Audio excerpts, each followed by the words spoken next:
Hello viewers, সবাইকে স্বাগতম programming প্ল্যাটফর্মের আরো একটি নতুন ভিডিওতে। আজকে ভিডিও টাইটেল দেখে হয়তো বুঝতেই পেরেছেন আজকে ভিডিওটি কি নিয়ে। আজকে ভিডিওটি হচ্ছে মূলত মাই ফার্স্ট প্রোগ্রাম। আর এই প্রোগ্রামটি মাই ফার্স্ট প্রোগ্রাম হলো আসলে এটি প্রথমে আমার প্রোগ্রাম নয়। পৃথিবীতে যত প্রোগ্রামারই আছেন তাদের ম্যাক্সিমাম প্রোগ্রামারটাই প্রথম প্রোগ্রাম হ্যালো ওয়ার্ল্ড লেখাটি প্রিন্ট করা। তো আজকের এই গুরুত্বপূর্ণ প্রোগ্রামটিতে কিভাবে কাজ করে তাই নিয়ে আমরা পরিচিত হব। তো যেমনটা বলেছিলাম, এটা ছিল আমার দেখা সর্বপ্রথম প্রোগ্রাম। এই প্রোগ্রামটি দেখার পর প্রথমে যে প্রশ্নটা মনে হলো সেটা ছিল, এটা কি ভাই? এটা কেমনে কাজ করে? এটা করলে কি হয়? এই তিনটা সবচেয়ে প্রথমে আমার মাথায় কাজ করেছিল। তো এই প্রশ্নগুলির উত্তর আজকে আপনাদের সামনে দিব। আশা করি ভিডিওটি শেষ পর্যন্ত দেখবেন। তো ভিডিওটি শুরু করার আগে বা জানার আগে আমরা দেখে নিই এটি কিভাবে কাজ করে, একবার রান করে দেখি। তার জন্য আমি এখানে ক্লিক করি। ক্লিক করার পর আমরা দেখতে পাচ্ছি হ্যালো ওয়ার্ল্ড লেখাটি প্রিন্ট করলো। তো এই প্রোগ্রামটির মূলত কাজ শুধু এটাই, হ্যালো ওয়ার্ল্ড লেখাটি প্রিন্ট করা। তা আমরা এখন এই প্রোগ্রামেরটি কিভাবে কাজ করলো তার সাথে পরিচিত হওয়া যাক। প্রোগ্রামটি শুরুতে দেখা যাচ্ছে hash include studio.h int main। ওকে, তো হ্যাশ ইনক্লুড studio.h এই জিনিসটা কি? তো হ্যাশ ইনক্লুড studio.h একে বলা হয় প্রোগ্রামের হেডার। তো studio.h হেডার এর কাজটা কি?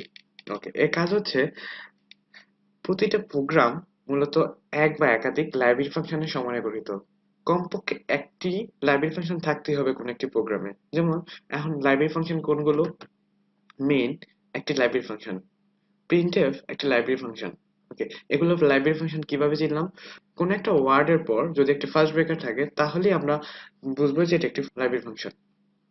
ওকে, তাহলে এখানে কয়টি ফাংশন ব্যবহার করা হয়েছে? এক মেইন আর একটা হচ্ছে প্রিন্ট, দুইটা ফাংশন। ওকে, এই ছোট্ট প্রোগ্রামে আমরা দুইটা লাইব্রেরি ফাংশন ব্যবহার করেছি।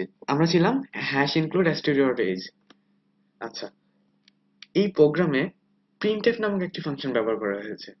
এই প্রিন্টএফ ফাংশনের কাজ ছিল, যখন আমরা প্রোগ্রামটি রান করেছি তখন দেখেছিলাম যে হ্যালো ওয়ার্ল্ড লেখাটি প্রিন্ট করেছে, অর্থাৎ প্রিন্টএফ এর মধ্যে যা ছিল তাই সে প্রিন্ট করে দেখিয়েছে। তো প্রিন্টএফ ফাংশনটি কিভাবে কাজ করে তা studio.h নামক হেডার ফেলে রয়েছে।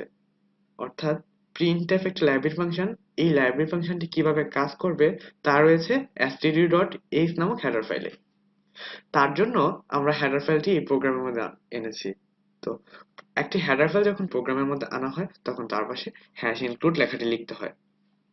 আচ্ছা, শুধু কি তাহলে std.h নামক একটি হেডার ফাইল রয়েছে? না, সি প্রোগ্রামিং এ আর অনেকগুলো হেডার ফাইল রয়েছে, আর প্রত্যেকটি হেডার ফাইলের অনেকগুলো লাইব্রেরি ফাংশন রয়েছে। যখন আমরা কোনো লাইব্রেরি ফাংশন ইউজ করব তখন তা আমরা হেডার ফাইলটি ইনক্লুড করে নিব, তারপর আমরা হেডার ফাইলটির লাইব্রেরি ফাংশনে ব্যবহার করতে যাচ্ছিলাম তা আমরা ব্যবহার করতে পারবো। তো আমরা যেহেতু printf লাইব্রেরি ফাংশনটি ব্যবহার করব, তার জন্য আমরা stdio.h নামক হেডার ফাইলটি ব্যবহার করেছি।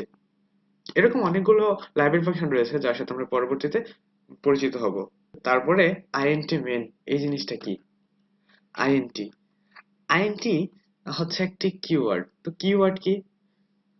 কিওয়ার্ড হচ্ছে, আমরা কেমিস্ট্রি যখন পড়তাম তখন বিভিন্ন মৌলের নাম জানার জন্য বিভিন্ন ধরনের নাম মুখস্থ করতাম, কিছু কিওয়ার্ড মুখস্থ করতাম, তাই না?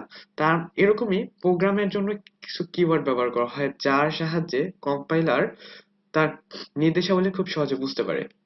তো কিওয়ার্ড হচ্ছে কিছু নির্দিষ্ট ওয়ার্ড যা কম্পাইলার দেখে শনাক্ত করতে পারে। আগে বলেছিলাম মেইন ফাংশন, মেইন একটি ফাংশন। তো এই লাইনটার কাজ কি? int main এর কাজ কি? তো আমাদের যে প্রোগ্রামটি লিখেছে তা মেশিন ল্যাঙ্গুয়েজে লেখার জন্য কম্পাইল করতে হয়।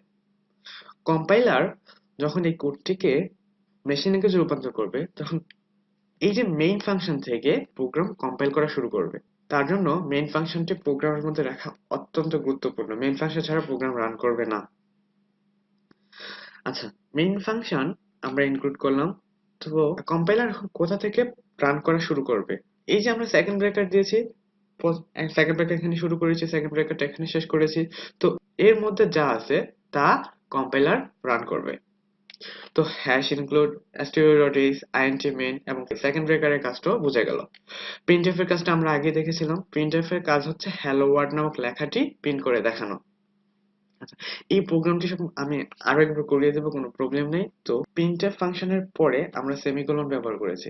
সেমিকোলনের কাজ কি? এর দ্বারা কোনো একটি স্টেটমেন্ট, কোনো একটি বর্ণনা আমি শেষ করতে চাই, তার এক্ষেত্রে আমরা সেমিকোলনটি ব্যবহার করি। সেমিকোলনটি ব্যবহার করা অত্যন্ত জরুরি। সেমিকোলন ছাড়া প্রোগ্রামের মধ্যে বিভিন্ন এরর দেখাবে। অবশ্যই সেমিকোলনটি সংযোগ করতে হবে প্রোগ্রামের মধ্যে কোনো একটা স্টেটমেন্টের শেষে। রিটার্ন জিরো, রিটার্ন কি? রিটার্ন একটা কিওয়ার্ড। প্রোগ্রামের নিজস্ব কিছু ওয়ার্ড আছে যা কখনো পরিবর্তনীয় নয়, এটা কম্পাইল দেখে শনাক্ত করতে পারে। ওকে, রিটার্ন হচ্ছে একটা কিওয়ার্ড। তো রিটার্ন জিরো কেন ব্যবহার করলাম?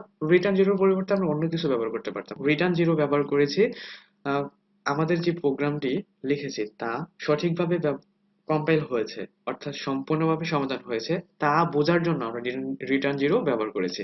তো আমার সবচাইতে বড় যে প্রশ্নটি ছিল সেটি ছিল, এই প্রোগ্রামটি করে আমার লাভটা কি? কি আমরা কেন এটা করব? আমরা প্রোগ্রামটা কেন করব? ওকে, আমরা যখন কোনো একটা ল্যাঙ্গুয়েজ শিখি, অ্যাজ লাইক ইংলিশ, তখন আমরা শুরুর দিকে কোনো একটা ওয়ার্ড বা ওয়ার্ড শিখি, তারপর একটু একটু করে সেন্টেন্স এবং পরবর্তীতে কোনো একটা প্যারাগ্রাফ লিখতে পারি। তো যখন আমরা কোনো একটা প্রোগ্রামিং ল্যাঙ্গুয়েজ শিখবো, তখন আমরা ওই ছোট ছোট প্রোগ্রামগুলোর মাধ্যমে প্রোগ্রামের এর সাথে পরিচিত হব।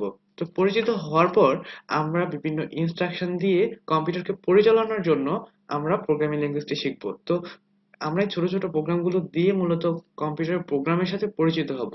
যেমনটা আমরা ইংরেজির প্যারাগ্রাফ লিখতে পারার আগে আমরা ওয়ার্ড এবং সেন্টেন্স দিয়ে শিখেছিলাম। তো আমরা কম্পিউটার প্রোগ্রাম মূলত এই কারণে শিখবো, কম্পিউটারকে কমান্ডের সাহায্যে পরিচালনা করার জন্য। তো এখন কথা হচ্ছে, আমরা যে এখানে হ্যালো ওয়ার্ল্ড লেখাটি লিখেছিলাম তা কি এরকমই হবে, এরকমই থাকবে?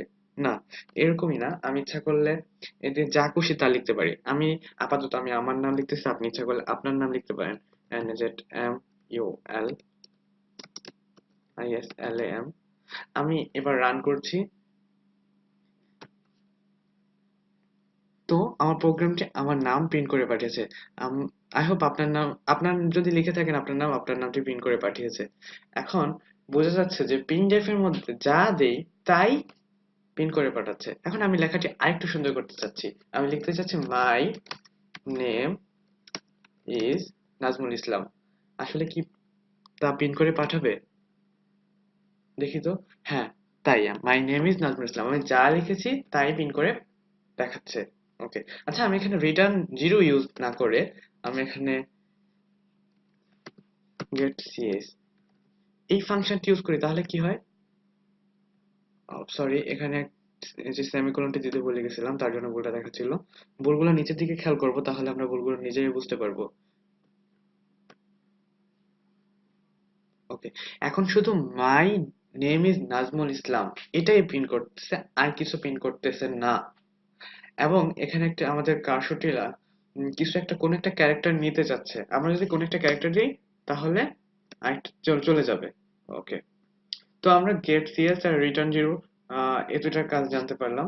তো আজকের ভিডিওতে আমি পৃথিবীর বহুল প্রচলিত যে প্রোগ্রামটি, একজন প্রোগ্রামার হওয়ার প্রথম যে পর্যায়ে যে প্রোগ্রামটা রচনা করে তার সাথে পরিচয় করে দিয়েছি। তার সাথে একটি প্রোগ্রামের যে বেসিক যে কাঠামো সে সম্পর্কে আপনাদের জানিয়ে দিয়েছি।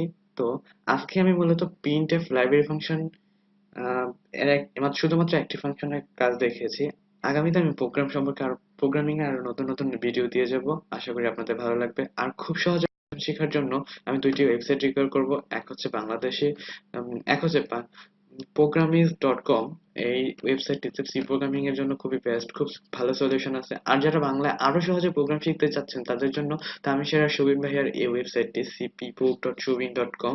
এই সাইটটিতে কয়েকটি বই আছে এবং খুব সহজে, এই যে এখানে সূচিপত্র দেখে দেখে আপনারা খুব সহজে প্রোগ্রাম শিখতে পারবেন।